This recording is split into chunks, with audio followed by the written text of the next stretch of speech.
Battle of two winless teams, Providence visiting Creekside. Now, the Stallions, they won this game by 35 points a year ago. Now, they love to stretch the field with Carter Bradley and Will Mallory. See if they can do that again. It's nice. Also, homecoming down in Durkin. King and Queen crowned, but Creekside finally end their long losing streak. Early third quarter, we start. Providence already up 30-14 when Carter Bradley hits Will Mallory. We were telling you about, who comes down with the sensational catch on the 1-yard line. Stallions could not capitalize, though. Later in the third quarter, Stallions with the ball again. This time, Bradley hits Cody Kopp with the quick slant for the 6-yard score. 37-14 after the extra point. Providence up big. And Creekside trying to get anything going when Jake Forcier throws it up, and J.T. Wood snatches it out of the air, breaks a tackle, and he's all the way down to the 2-yard line. Very nice play for the talented receiver, but they would be unable to score. Early in the fourth now, Providence pounding the ball, eating the clock away when Jamal Wakefield takes the handoff, breaks one tackle, and off to the races. Nobody's going to catch that kid. Touchdown makes it 44-14 Providence. They would go on the roll 51-28. Elsewhere, Ed White versus Nice in the green. Second quarter, Nice up 14-7. Commanders, second and goal at the 5. Xavion Allen on the keeper, stretches for the goal line. Touchdown, game tied at 14 apiece. Later in the second, Caleb Stewart on the end around, gets around the edge. He will not be caught. Right into your living room, 31-yard touchdown for him. White takes the lead 21-14. Second half, White with the ball. First up, 21-7. Johnny Bogle breaks through with a big tackle for loss, forces a 3-and-out. Then the Nice offense would take advantage. Leighton Allen with the pump fake hits a wide open Ashton Wood for the touchdown. Nice up 24-21, but White comes back for the win, 35-30.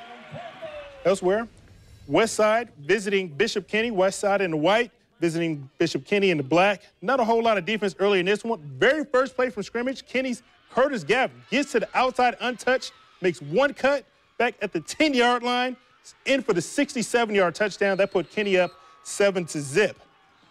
And from there, Westside had this offense going on early on. Javon Gant, they only need one hand to pull in that grab.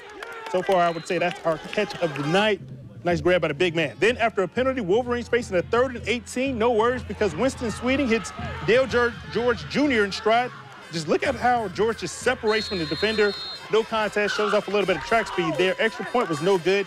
Kenny still up 7-6 at that point. The Crusaders' next drive, they work the ball down the field, then Jack Sams punches it in for the touchdown on the Wildcat. Kenny led 17-6 after one. They were going to win 34-13. Elsewhere, Lincoln versus Trinity. Fernandina and Reigns, First half, Reigns up 26-0. But the defense decides to take over the scoring. Pirates fumble. Norris Robertson with the scoop score. 32-0 Reigns at that point. Ensuing possession, Noble Tribune with the pick flat, and he's gone. No one between him and the goal line. Touchdown Vikings.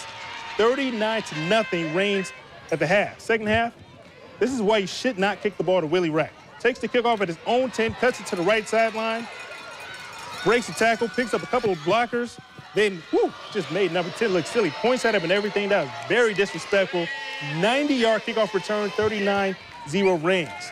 Then later in the third, Keon Graham takes the handoff out of the shotgun, through a gaping hole to the sidelines, as easy as 60-yard touchdown can be. Reigns was up 53-0 at that point. Elsewhere, Tallahassee Lincoln versus Trinity Christian in the Blue Tops. Beautiful moon over the west side tonight. 10-3 Trinity in the second. 4th and 5 for the Trojans. Chris Brim has time and fires it to Kamari Morris. Makes the catch, but his short Conquerors would take over on downs from there. Then 3rd and long for the Trinity from the ensuing possession. Give the ball to DJ Matthews. He's usually able to make things happen. Cuts it back once, and again, still running.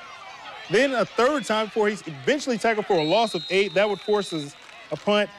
And then on the punt, Markel Pittman fields it on his own 30. Makes one guy miss. Gets to the outside. He's gone.